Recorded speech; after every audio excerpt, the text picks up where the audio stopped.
میں سامنے بیٹھے شخص کو بڑی نفرت سے دیکھ رہی تھی، جس کی ضد کی وجہ سے میں اس سے نکاح کرنے پر مجبور ہوئی تھی۔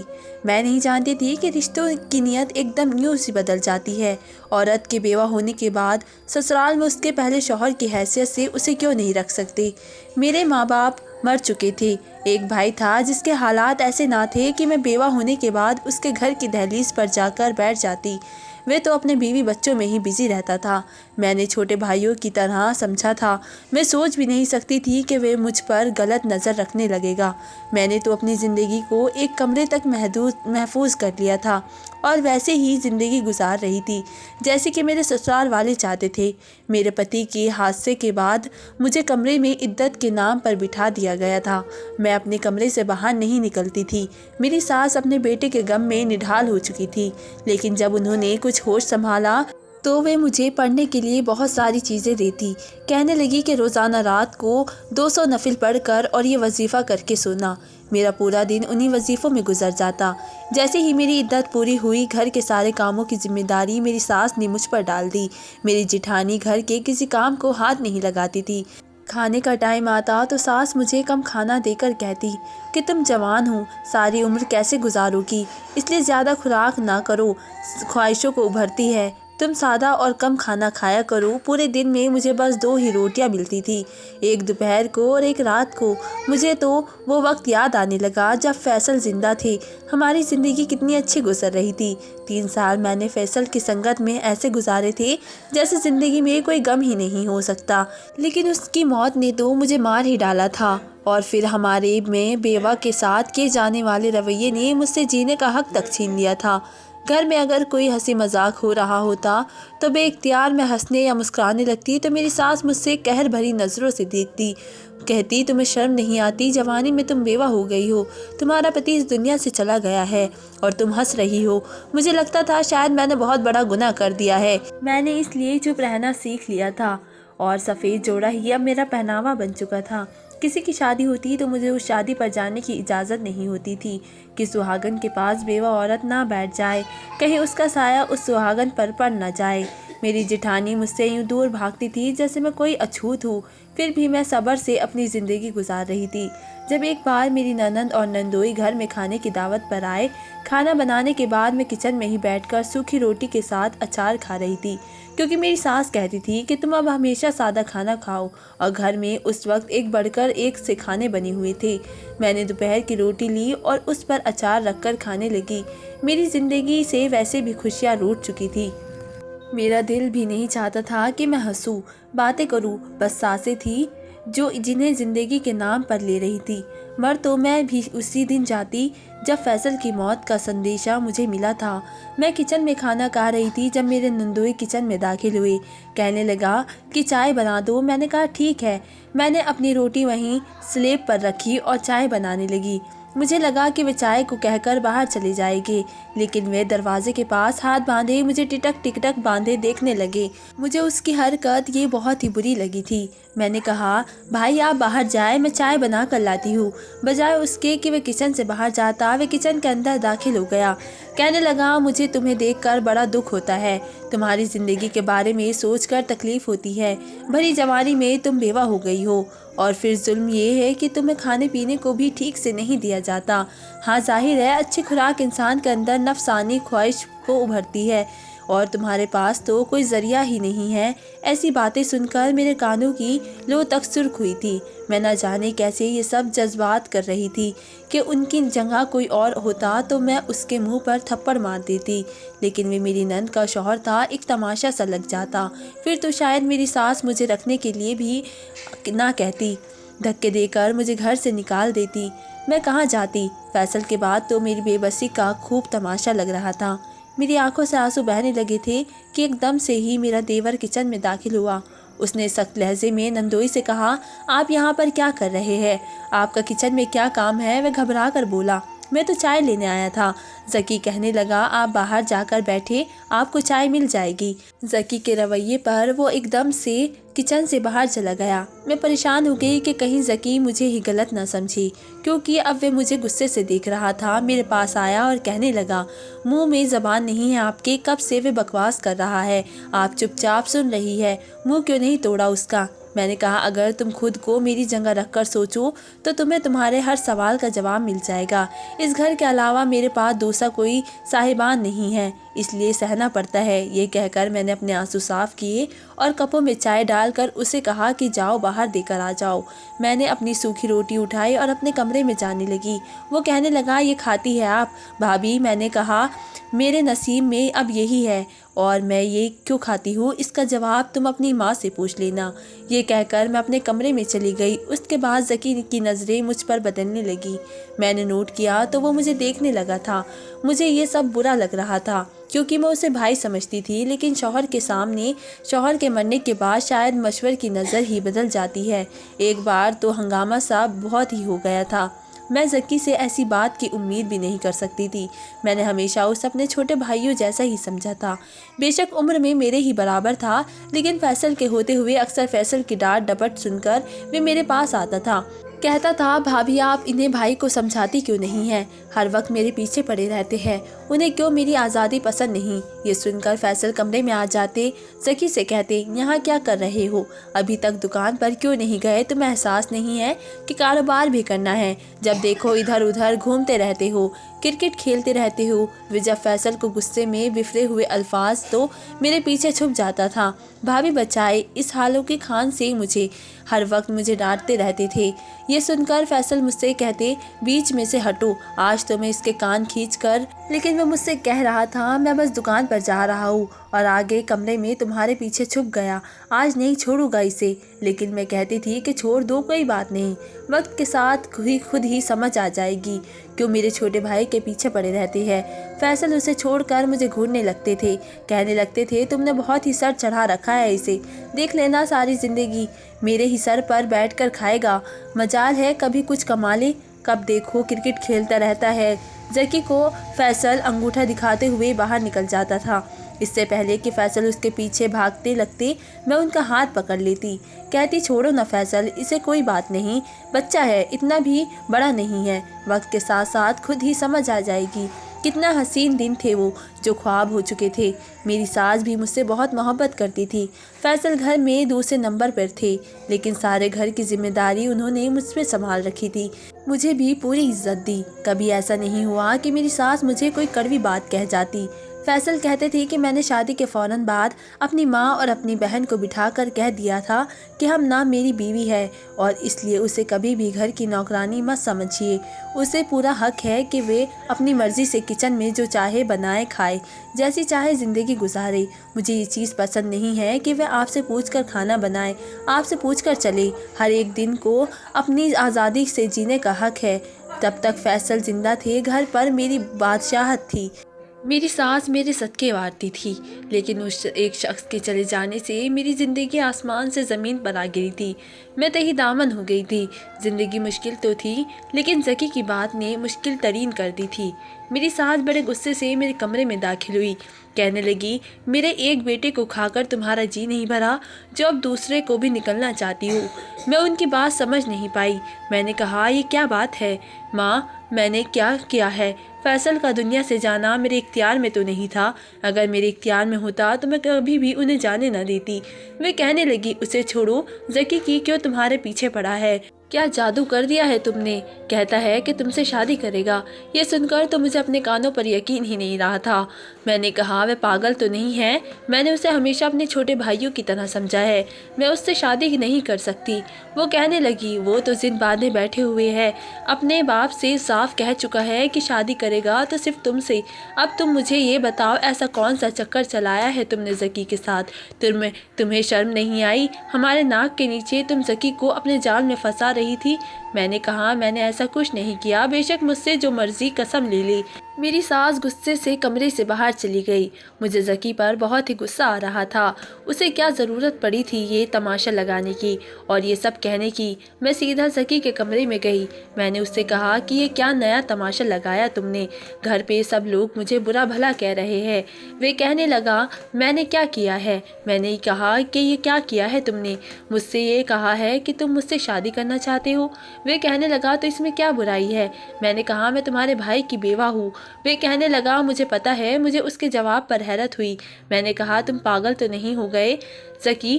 تم جانتے بھی ہو تمہیں ہمیشہ اپنا چھوٹا بھائی مانا ہے میں نے۔ کہنے لگا چھوٹا بھائی میں آپ کا اس وقت تھا جب فیصل بھائی زندہ تھے۔ میں نے اس کے سامنے ہاتھ جوڑ دیے، رونے لگی۔ میں نے کہا کہ اس گھر کے علاوہ میرا کوئی بھی پناہ گاہ نہیں ہے۔ میرا بھائی میرا کفا کرنے سے قاصر ہے، ورنہ میں اس کے گھر چلی جاتی۔ خدا کے لیے میری زندگی کو مزید مشکل میں نہ ڈالو۔ مجھے یہاں پر سر چھپانے کے لیے جو جگہ یہاں ملی ہے مجھے اس سے مت چھینو۔ لیکن اس نے کہا کہ میں آپ کو سائبان دے رہا ہوں، لیکن اپنے نام کا۔ میں نے کہا مجھے نہیں چاہیے تم سے کچھ بھی۔ تمہاری بات پر ماں کو یہ لگ رہا ہے جیسے میں نے تمہیں اپنے جالوں میں پھنسایا ہے۔ مجھے لگا یہ بات سن کر وہ مجھ سے شادی سے انکار کر دے گا۔ وہ کہنے لگا جس کو جو سمجھنا ہے سمجھنے دے، پاپا میرے فیصلے سے راضی ہے، آپ بھی نکاح کی تیاری کریں۔ میں نے کہا میں تم سے ہرگز نکاح نہیں کروں گی۔ یہ کہہ کر میں اپنے کمرے میں آ کر فیصل کی تصویر پکڑ کر رونے لگی، اسے یاد کرنے لگی۔ وہ تھا تو کسی کی ہمت نہیں تھی کہ مجھ پر غلط نگاہ ڈالتا۔ پہلے میری نند ایرم کے شوہر صاحب کی گھٹیا باتیں میں نہ جانے کیسے برداشت کر رہی تھی، اور اب ذکی، اس نے تو حد ہی پار کر دی تھی۔ اگلے دن میرے سسر نے جب مجھ سے نکاح کے لیے پوچھا تو میں نے انکار کر دیا۔ میں نے کہا میں یہ نکاح نہیں کر سکتی۔ میں نے ہمیشہ سے اسے چھوٹے بھائیوں جیسا سمجھا ہے۔ بابا کیا میں فیصل کے نام پر یہاں نہیں رہ سکتی؟ وہ کہنے لگی کہ اگر تم نے نکاح سے انکار کر دیا تو مجبوراً مجھے تمہیں تمہارے بھائی کے گھر چھوڑنا پڑے گا۔ فیصل تمہارے ہاتھ میں ہے، لیکن میری خواہش ہے کہ تم میرے گھر میں ہی رہو۔ میری ساس کہنے لگی جب وہ انکار کر رہی ہے تو آپ کیوں اس کے ساتھ زبردستی کر رہے ہیں؟ وہ کہنے لگی یہ بچی ہے، ابھی اتنی سمجھ نہیں ہے اسے کہ آگے کتنے مسائل بڑھ جائے گی۔ لیکن ذکی کا فیصلہ بالکل ٹھیک ہے۔ ظاہر ہے کل کو اس کی بھی شادی ہوگی، کیا اس کی بیوی حامنہ کی زندگی مزید تنگ نہیں کر دے گی؟ وہ کسی صورت بھی حامنہ کو برداشت نہیں کرے گی۔ آج ہم لوگ زندہ ہے، کل کو نہیں رہے گے تو اس کا کیا ہوگا؟ یہ کسی نے سوچا ہے؟ یہ ہمارے فیصل کی نشانی ہے، ہم اسے بے گھر نہیں کر سکتے، اس لیے ذکی کا فیصلہ بالکل صحیح ہے۔ پھر مجھ سے کہنے لگی کہ میں چاہوں گا تم اس فیصل کو احترام کرو، یہ تمہاری زندگی کے لیے بہتر ہوگا۔ تمہیں کسی کا سہارا چاہیے تو وہ ذکی کی صورت میں ہی تمہیں مل سکتا ہے۔ ذکی سے نکاح کرنا میری مجبوری تھی، مجھے واقعی ایک سہارے کی ضرورت تھی، اور یہ بات بھی ٹھیک تھی کہ ذکی کی بیوی آتی تو مجھے کبھی بھی برداشت نہیں کرتی۔ لیکن یہ بھی سچ تھا کہ میں فیصل کی جگہ کسی کو نہیں دے سکتی تھی، اس لیے میں سوچ چکی تھی کہ ذکی سے کہہ دوں گی کہ وہ دوسری شادی بے شک کر لے، مجھے اس کے نام کے علاوہ کچھ نہیں چاہیے۔ پھر میں نے سوچا کہ شاید وہ بھی مجھ سے نکاح کرنا چاہتا ہے، صرف تاکہ مجھے سہارا دے سکے، مجھے نام دے سکے۔ میں نے نکاح کا جوڑا نہیں پہنا تھا جو ذکی نے ایک ملازم کے ہاتھ میرے کمرے میں بھجوایا تھا۔ میں ایک بار دلہن بن چکی تھی، دوبارہ بننا میری خواہش نہیں تھی۔ میں نے اسی سفید جوڑے میں نکاح کیا تھا، اور نکاح کرتے ہوئے مجھے فیصل سے نکاح کا وقت یاد آ گیا تھا۔ میری آنکھوں سے آنسو بہہ رہے تھے۔ میں نے جب ذکی کو قبول کیا اس وقت مجھے ذکی سے نفرت محسوس ہو رہی تھی، کیونکہ میں اسے اپنے پتی کی جگہ پر نہیں دیکھ سکتی تھی۔ جب وہ میرے کمرے میں آیا اس نے دروازہ بند کیا، مجھے لگا کسی نے میرا دل مٹھی میں لے کر دبوچا ہو۔ جیسے ہی وہ میرے پاس آ کر بیٹھا میں پیچھے ہٹ گئی۔ وہ کہنے لگا میں نے آپ کو شادی کا جوڑا بھجوایا تھا، وہ کیوں نہیں پہنا آپ نے؟ میں نے کہا میں تمہیں کبھی بھی فیصل کی جگہ نہیں دے سکتی۔ ہاں تمہارا مجھ پر یہ احسان رہے گا کہ اس گھر میں مجھے رکھنے کے لیے تم نے مجھے اپنا نام دیا، لیکن میری طرف سے تمہیں پوری اجازت ہے، تم جب چاہو دوسری شادی کر سکتے ہو۔ اس نے بڑی بے تکلفی سے میرا ہاتھ پکڑا، کہنے لگا میں پہلی شادی تو نبھا لوں، دوسری کے بارے میں بعد میں سوچوں گا۔ اس سے پہلے کہ وہ میرے قریب آتا میں نے اپنا ہاتھ اس سے چھڑوایا اور بیڈ سے کھڑی ہو گئی۔ میں نے کہا نہیں ذکی، مجھے اس آزمائش میں مت ڈالو، میں تمہیں فیصل کی جگہ نہیں دے سکتی۔ یہ کہہ کر میں رونے لگی۔ مجھے یوں روتا دیکھ کر وہ کہنے لگے ٹھیک ہے آپ پریشان نہ ہوں، سو جائے۔ اس نے تکیہ اٹھایا اور صوفے پر جا کر لیٹ گئے۔ میں نے سائڈ ٹیبل رکھی فیصل کی تصویر اٹھائی، سینے سے لگائے روتے ہوئے سو گئی۔ صبح ذکی نے وہ تصویر میرے ہاتھ سے لے کر واپس سائڈ ٹیبل پر رکھ دی تھی۔ اس کے اس عمل کی وجہ سے میری آنکھ کھل گئی۔ 4 دن گزر گئے تھے، اس نے مجھے دوبارہ کچھ نہیں کہا، میں بھی پرسکون ہو گئی۔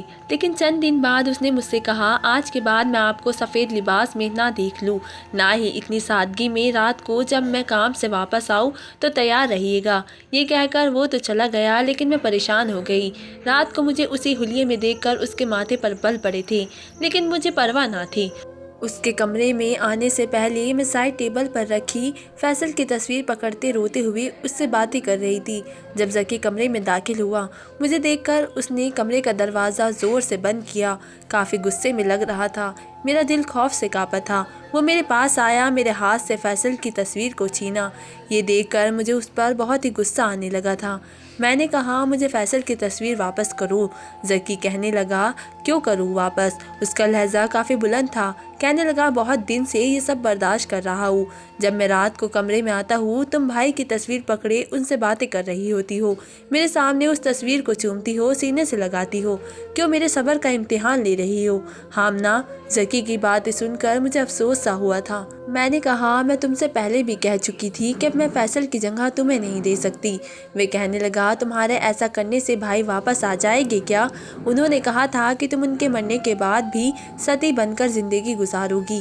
یہ سب ہندوانہ رسم ہے جو تم ادا کر رہی ہو، ورنہ اسلام میں عورت کی عدت 4 مہینے 10 دن ہے۔ اس کے بعد اسے جینے کا، ہنسنے کا، یہاں تک کہ دوسری شادی کرنے کا بھی اختیار دیا گیا ہے۔ میں نے تم سے شادی اس لیے نہیں کی کہ تم میرے ہوتے ہوئے میرے بھائی کی تصویر کو سینے سے لگاؤ۔ بے شک تم مجھے اپنے بھائی سے بہت محبت ہے، لیکن میں یہ کبھی نہیں چاہوں گا کہ میری بیوی ایسی حرکتیں کرے۔ اتارو یہ سب بیوگی چادر اور جاؤ، تیار ہو جاؤ میرے لیے، اور اس بار میں تمہارا کوئی ایکسکیوز نہیں سنوں گا۔ یہ کہہ کر اس نے فیصل کی تصویر الماری میں لاکر میں رکھ دی۔ یہ دیکھ کر مجھے ذکی اور بھی برا لگنے لگا۔ میں ویسے ہی بیٹھی رہی۔ ذکی کچھ دیر مجھے دیکھتا رہا، پھر کہنے لگا، مرضی ہے تمہاری۔ یہ کہہ کر اس نے ڈریسنگ کا دراز سے کانچ کی چوڑی نکالی اور میرے پاس آ کر بیٹھ گیا۔ میرے ہاتھ کو تھام کر اس نے کلائیوں کو چوڑیوں سے بھر دیا۔ کہنے لگا، اسے ہمیشہ اپنے ہاتھوں کی زینت بنائے رکھنا۔ میرے اعتراض کو آج وہ خاطر میں نہیں لے رہا تھا۔ میں نے رونے پر انکار کر دیا، پر بھی وہ اپنا حق وصول کر چکا تھا۔ رات بھر رونے کی وجہ سے صبح تک میری آنکھیں سوجی ہوئی تھی۔ میں نے نہا کر ایک ہلکے رنگ کا لباس پہن لیا، لیکن اب ذکی میری ایک بھی نہیں سنتا تھا۔ فوراً سے مجھے میرون رنگ کا ایک فینسی جوڑا نکال کر دیا۔ کہنے لگا، اسے پہنو، مجھے یہ رنگ پسند ہے۔ اس سے پہلے کہ میں انکار کرتی، وہ سخت رویے پر اتر آیا۔ کہنے لگا، جلدی سے کپڑے بدل کر آؤ۔ میں چاہ کر بھی اسے کچھ نہیں کہہ پائی۔ جب کپڑے تبدیل کر کے ذکی کے ساتھ کمرے سے باہر نکلی تو سب ناشتے کی ٹیبل پر بیٹھے تھے۔ کمرے سے باہر آتے ہوئے مجھے جھجک سی محسوس ہو رہی تھی، جیسے میں نے کوئی گناہ کیا ہو۔ ذکی نے کمرے سے باہر نکلتے ہی میرا ہاتھ تھام لیا، مجھے اپنے ساتھ ڈائننگ ٹیبل کے پاس لایا، مجھے کرسی کھینچ کر دی، میرے ساتھ بیٹھ گیا۔ میری ساس کا موڈ بہت ہی خراب تھا۔ ذکی نے ہی میری پلیٹ میں دال ڈالی تھی اور کہنے لگا، پیٹ بھر کر کھانا کھانا، اب تمہیں ایک روٹی کھانے کی ضرورت نہیں ہے۔ یہ بات سن کر میری ساس اور جٹھانی مجھے گھورنے لگی۔